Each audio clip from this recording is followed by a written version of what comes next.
Film शुरू होते ही द्वीप का दृश्य दिखाया जाता है। ये द्वितीय विश्व युद्ध का समय था। उस द्वीप पर 2 विमान दुर्घटनाग्रस्त हो गए हैं। वहां से 2 फाइटर पायलट सामने आते हैं। वे सुरक्षित और स्वस्थ थे। यहाँ तो आपस में लड़ते हैं। इस बीच वे एक जंगल में चले जाते हैं। उनमें से एक दूसरे को मारने जा रहा है। कोंग नाम का एक रहस्यमय विशालकाय प्राणी घटनास्थल पर आता है। उसे देखकर वे बहुत भयभीत हो गए और स्थान बदल जाता है और बीता हुआ समय कई साल पहले का दिखाया गया है। यहाँ भूभौतिकीविद टीम दिखाई देती है जिसमें एक पात्र बिल अपने साथी के साथ शामिल था। बिल ने बड़ी रिसर्च के बाद एक द्वीप की खोज की थी। वहां जाने के लिए कुछ पैसों की जरूरत थी। इसी उद्देश्य से उन्होंने राजनेता के घर का दौरा किया था। वो उस आइलैंड के बारे में बात कर रहे थे जो फिल्म की शुरुआत में दिखाया गया है। उनके अनुसार द्वीप प्राचीन है जहां विभिन्न प्राचीन जीव निवास करते हैं, लेकिन दुनिया को अभी भी इनके बारे में कोई जानकारी नहीं है। क्यों नहीं? हमें उनकी खोज करनी चाहिए। राजनेता इस शोध में रुचि नहीं लेते और वह उसे धन आवंटित करने से मना कर देता है। लेकिन बिल ने उससे विनती करते हुए कहा, रूस समेत पूरी दुनिया इस द्वीप की खोज करना चाहती है। हमें उनके कदम उठाने से पहले वहां चले जाना चाहिए। ये जानते हुए भी राजनेता वहां अपनी यात्रा की अनुमति देते हैं और धन आवंटित करते हैं। वह खोज के लिए अकेले नहीं जा सकते थे, इसलिए उन्होंने एक टीम बनाई और प्रभारी के रूप में जिम्मेदारी संभाली। और वह एक मेजर सहित आर्मी यूनिट की जिम्मेदारियां भी निभाता है। उसने जेम्स नामक एक कप्तान की भी भर्ती की थी। इन दृश्यों को कैद करने के लिए मेसन नाम की एक लड़की फोटोग्राफर भी थी। फिर उनके बीच एक बैठक होती है जिसमें रास्ता भटकने पर मिलने की जगह तय की जाती है। अगले दिन वे समुद्र की ओर चले जाते हैं क्योंकि उन्हें वहां से हेलीकॉप्टर लेना था। अगले दिन समुद्र में पहुंचकर उन्हें पता चला कि जिस रास्ते से होकर उन्हें हेलीकॉप्टर से द्वीप तक जाना है वह रास्ता अभी खतरे से बाहर नहीं है, क्योंकि वहां सबसे भयानक तूफान मचा हुआ था। इसे नजरअंदाज करते हुए बिल अपनी सेना इकाई को 6 या 7 हेलीकॉप्टरों में समायोजित करते हुए उड़ान भरता है। उस ओर उड़ते उड़ते तूफान विकराल होने लगता है। उनके हेलीकॉप्टरों की सुरक्षा को लेकर आशा की कोई किरण नजर नहीं आ रही थी। जैसे तैसे वे वहां से निकलते हैं। आखिरकार वे उस द्वीप पर पहुंच जाते हैं। भूभौतिकीविदों में से एक का कहना है, ये बहुत संभव है कि ऐसे विशाल, इसलिए वे भूमिगत विस्फोट करते हैं। इसके विपरीत द्वीप पर हंगामा मच गया है। कई जानवर भागने लगते हैं और वस्तुओं पर हेलीकॉप्टरों से प्रहार शुरू हो जाता है। तभी कोंग नाम का एक विशालकाय वानर प्रकट होता है। वह क्रोधित होकर उन पर आक्रमण करता है।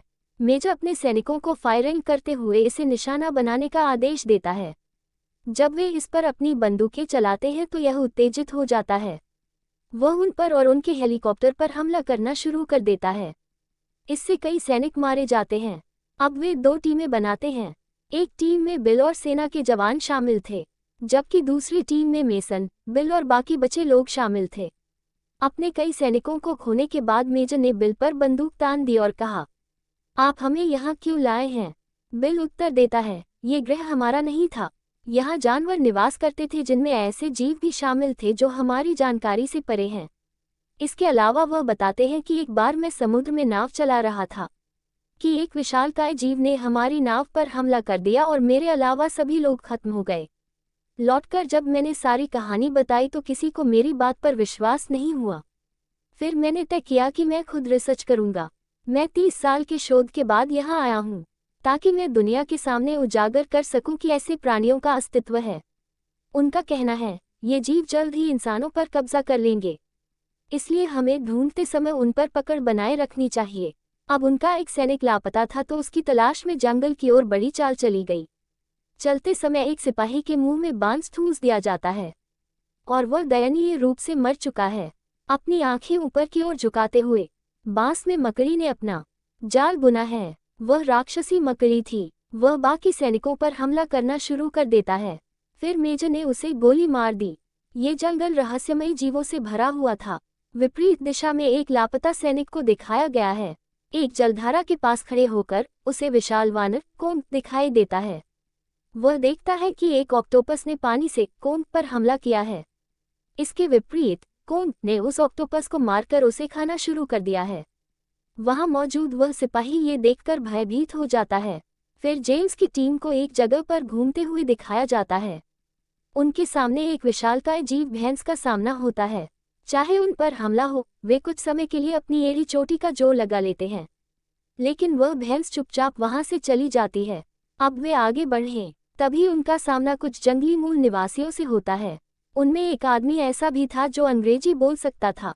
दरअसल दोनों के बीच ये वही लापता सिपाही था जिसे कई साल पहले फिल्म में दिखाया गया था।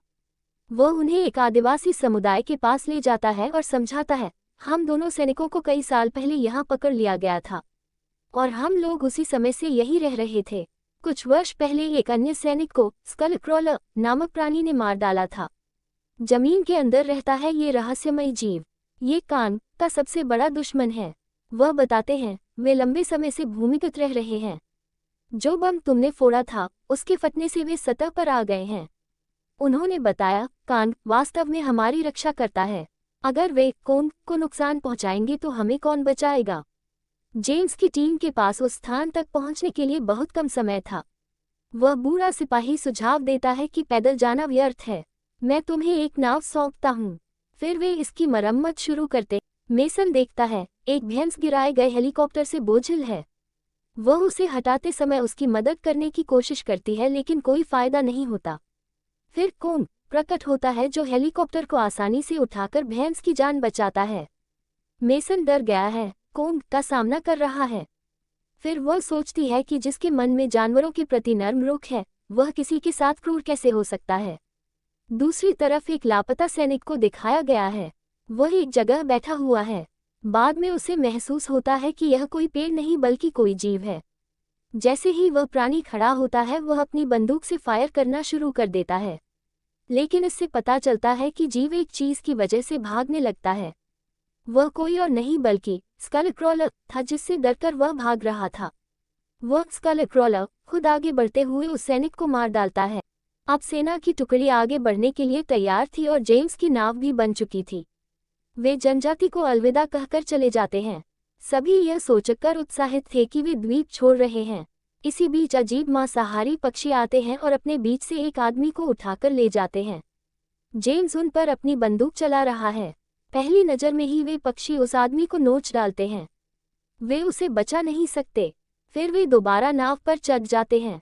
फिर दिखाया जाता है कि मेजर की टीम और जेम्स की टीम एक जगह आमने सामने होती है। अब मेजर को अपने लापता सैनिक की चिंता हो रही थी, जो उनका असाधारण सैनिक था। वह कहते हैं, हमें पश्चिम की दिशा में जाना होगा, लेकिन बूढ़ा सिपाही उनसे कहता है, वहां जाना कोई नुकसानदेह बात नहीं है, ये हमें खत्म कर देगा। लेकिन मेजर ने सबकी बात को नज़रअंदाज करते हुए जेम्स को अपने साथ आने का आदेश दिया। अब वे ऐसे स्थान पर चले गए जहां कई कंकाल और हड्डियां खराब होने के बाद जीवाश्म ईंधन में बदल गए थे। एक आदमी सिगरेट पीते समय गिर जाता है। परिणामस्वरूप उस स्थान पर भीषण विस्फोट के साथ आग लग जाती है और स्कल क्रॉलर जागृत हो गए हैं, जो परिवेश में हैं। अब जब वे उन्हें शूट कर रहे थे तो ये जीव उनसे जुड़ रहे थे। एक प्राणी अपने मुंह से खोपड़ी निकालता है और उस खोपड़ी में उस सिपाही का लॉकेट था। तब जेम्स को पता चला कि वह अब नहीं रहा, लेकिन वे वहां से भाग नहीं सके क्योंकि वे स्कल क्रॉलर से घिरे हुए थे। गैस विस्फोट भी हुआ था और उन्हें खत्म करने में दिक्कत आ रही थी। किसी तरह वे अपनी फायर गन से गोली चलाकर उन्हें मार देते हैं। अब जेम्स एक लॉकेट दिखाते हुए मेजर से कहता है, आपका सैनिक जीवित नहीं है। लेकिन मेजर अपना आपा खो देते हैं और कहते हैं, अब मैं कौन को टिकने नहीं दूंगा। सभी ने उसे बताया, कौन निर्दोष है, यहाँ तक कि वह सिर्फ रक्षा कर रहा है। अगर हमने कौन को नुकसान पहुंचाया तो स्कल क्रॉलर हमें मार डालेंगे। जिद्दी होने के कारण मेजर ने उनकी सलाह ठुकरा दी। जेम्स ने उससे कहा, तुम अब उस स्थान पर जा सकते हो, जब तक मैं अपनी टीम के साथ नाव के पास जाकर तुम्हारी प्रतीक्षा करूंगा। वे फिर से दो टीमों में अलग हो गए हैं। अब ये दिखाया गया है, वह जेम्स और मेसन रात के समय पहाड़ की चोटी पर बैठे हैं। उनके सामने खड़े कान का सामना होता है। भयभीत होकर मेसन अपना हाथ फैलाती है और कौन से प्यार करने लगती है। इससे उन्हें कोई नुकसान नहीं होता। मेसन को ये सोचकर सुखद महसूस होता है कि यह वास्तव में मिलनसार प्राणी है। दूसरी तरफ देख रहा है कि मेजर और उनके सिपाहियों ने नाले के किनारे कई बम लगा रखे हैं। विस्फोटकों के विस्फोट होते ही कोंग वहां पहुंच जाता है। वह उन सैनिकों पर हमला करना शुरू कर देता है क्योंकि वे उस जगह को नुकसान पहुंचा रहे थे। आग का सामना करते हुए वह आग से जलने के कारण अपनी सुध बुध भी खो देता है। यहाँ मेजर अपने सैनिकों को और अधिक बम विस्फोट करने का आदेश देता है, लेकिन जेम्स ने वहां आकर उसे समझाया, कॉन्ग की वजह से हम सब सुरक्षित हैं। मैं आपको कैसे समझाऊं कि कॉन्ग हमारा प्रतिद्वंद्वी नहीं है। लेकिन मेजर ने असहमति जताते हुए कहा, ये पृथ्वी ग्रह हमारा है, इसलिए हम श्रेष्ठ होंगे। ये तभी वहां एक विशाल स्कल क्रॉलर प्रकट होता है, उन पर हमला करना शुरू कर देता है। लेकिन कॉन्ग उस समय जाग जाता है। फिर प्रमुख ने बम उड़ाने का आदेश दिया, लेकिन कॉन्ग इसे कुचलते हुए स्कल क्रॉलर की ओर बढ़ता है। उनके बीच बहुत लड़ाई होती है जबकि बाकी लोग नाव की ओर बढ़ते हैं। ये लड़ाई सुबह तक चलती रहती है। इसके विपरीत सैनिक स्कल क्रॉलर पर अपनी बंदूकें चला रहे थे और वह कॉन्ग को छोड़कर उसकी ओर बढ़ने लगता है। अब कॉन्ग पानी में गिर गया था और छड़ों में फंस गया था। अपने प्राणों की आहुति देते हुए सैनिकों में से एक ने अपने शरीर पर सारे बम दाग दिए। वह स्कल क्रॉलर के सामने खड़ा होकर सोचता है, हो सकता है कि यह उसे खा जाए और उसके पेट में बम फट जाए और यह मर सकता है। लेकिन वह जीव भी कितना तेज बुद्धि वाला था। यह उसे जोर से धक्का देता है और वह पहाड़ की चट्टान से टकराता है, जिससे विस्फोट हो जाता है। अब ये दूसरों को मारने के लिए उनकी ओर बढ़ता है। तुरंत जागते समय कॉन्ग उसे खींच लेता है।